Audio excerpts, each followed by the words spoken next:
Hello everybody, आपका स्वागत है मेरे यूट्यूब चैनल मनोज परमार एकमे क्लासेस उत्तरकाशी में। अब हम कक्षा 10 की गणित का प्रश्नावली 12.3 का प्रश्न नंबर 1 करेंगे। प्रश्न इस प्रकार से है, दी गई आकृति में छायांकित भाग का क्षेत्रफल ज्ञात कीजिए यदि PQ 24, PR 7 तथा O वृत्त का केंद्र है। देखिए हमने यहाँ पे एक वृत्त बना दिया है और वृत्त में O जो है वृत्त का केंद्र O है और इस वृत्त में ये छायांकित भाग ये है और ये है, इसका हमने क्षेत्रफल ज्ञात करना है। तो इसमें साफ दिख रहा है कि ये जो व्यास है RQ है, व्यास है RQ, PR इसका और PQ जो जोड़ रहे हैं तो ये एक त्रिभुज बन रहा है और ये त्रिभुज क्योंकि अर्धवृत्त में स्थित है इसलिए क्या होगा, समकोणिक होगा। तो हम ये लिख सकते हैं यहाँ पे कि त्रिभुज, हल में ये लिखेंगे कि त्रिभुज PQR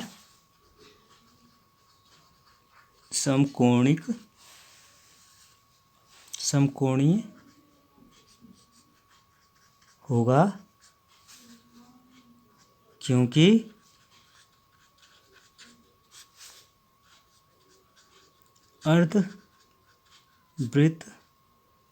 अर्धवृत्त में स्थित कोण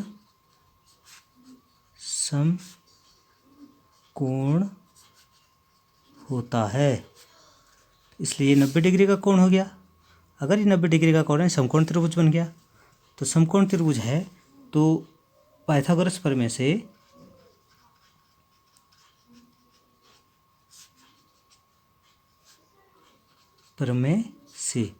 क्या होता है, कर्ण का वर्ग जो होता है ये बराबर होता है लंब का वर्ग धन आधार का वर्ग। तो इसमें जो है कर्ण जो है QR है तो QR का स्क्वायर बराबर PQ का स्क्वायर प्लस PR का स्क्वायर। तो यहाँ पे थोड़ा सा ध्यान देने वाली बात यह है कि जो QR है ये वृत्त का व्यास भी है, ठीक है, इसलिए इसको निकालना बहुत ज़रूरी है। तो ये हो जाएगा PQ मतलब 24 का वर्ग, PR बराबर 7 का वर्ग। तो 24 का वर्ग कितना होता है 576 प्लस 49। तो ये आपको जोड़ना पड़ेगा। तो 9 और 6 15, हासिल 1, 8 और 4 12 की 2, हासिल 1 625। तो QR आपके पास आ गया √625।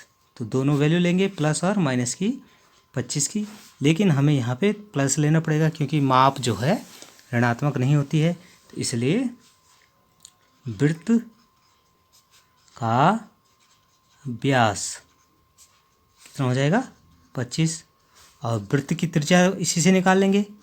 तो वृत्त की त्रिज्या कितनी हो जाएगी, ये हो जाएगी 25/2। ये आपके पास सेंटीमीटर में त्रिज्या प्राप्त हो गई है। अब हमने छायांकित भाग का क्षेत्रफल निकालना है। तो इसमें साफ दिख रहा है, अगर हम इसमें इसको छिपा देते हैं तो ये अर्धवृत्त हमें प्राप्त होता है। तो हम देख रहे हैं कि अर्धवृत्त का क्षेत्रफल में से अगर त्रिभुज का क्षेत्रफल हम घटा दें तो छायांकित भाग का क्षेत्रफल हमें प्राप्त हो जाएगा। तो इसको हम अलग अलग लिख लें कि अर्धवृत्त का क्षेत्रफल, अर्धवृत्त का क्षेत्रफल तो ये होता है 1/2 πr स्क्वायर। तो ये हो जाएगा 1/2 गुणा गया 22/7 गुणा गया 25/2 का वर्ग। तो ये हो जाएगा 1/2 गुणा गया 22/7 गुणा गया 25/2 गुणा गया 25/2। ये आपके पास आ गई है। तो ये देखिए 2 से ये 11 बार कट जाता है, ठीक है, 7 दूनी 14 दूनी 28। तो ये हो जाएगा 11 गुणा गया 625, 25 गुणा गया 25 625/28। तो ये हो जाएगा 11 पंजे 55, 11 दूनी 22 और 5 27, 11 छक्का 66 और 2 68। तो 6875/28 ये आपके पास वर्ग सेंटीमीटर आ गया है अर्धवृत्त का क्षेत्रफल। अब हम त्रिभुज PQR आर का क्षेत्रफल निकालते हैं। तो त्रिभुज का क्षेत्रफल पहले भी आपको छोटी क्लासेस में बताया गया है, 1/2 लंब गुणा गया आधार। ठीक है, तो 1/2 गुणा गया लंब, लंब इसमें जो है 7 है, और आधार 24, ये सॉरी 7 इसका आधार है, 24 लंब है, तो ये कट गया 12 बार, तो ये हो गया 84 वर्ग सेंटीमीटर।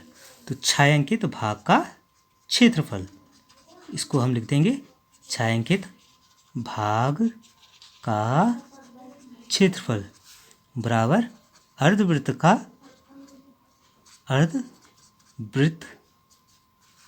का क्षेत्रफल माइनस त्रिभुज का क्षेत्रफल, त्रिभुज का क्षेत्रफल ये घटा देंगे। तो अर्धवृत्त का क्षेत्रफल हमने निकाल रखा है 6875 बटे 28 माइनस 84, इसको घटा देंगे।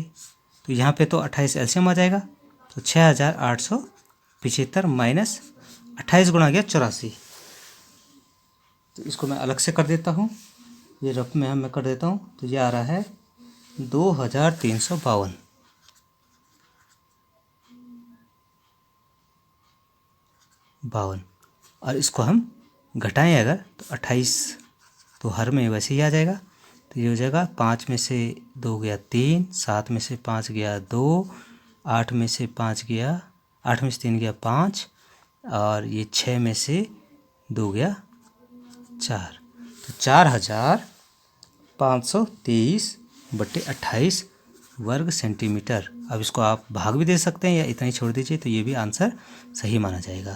तो इस प्रकार से आप क्वेश्चंस को सॉल्व करेंगे। Thank you very much.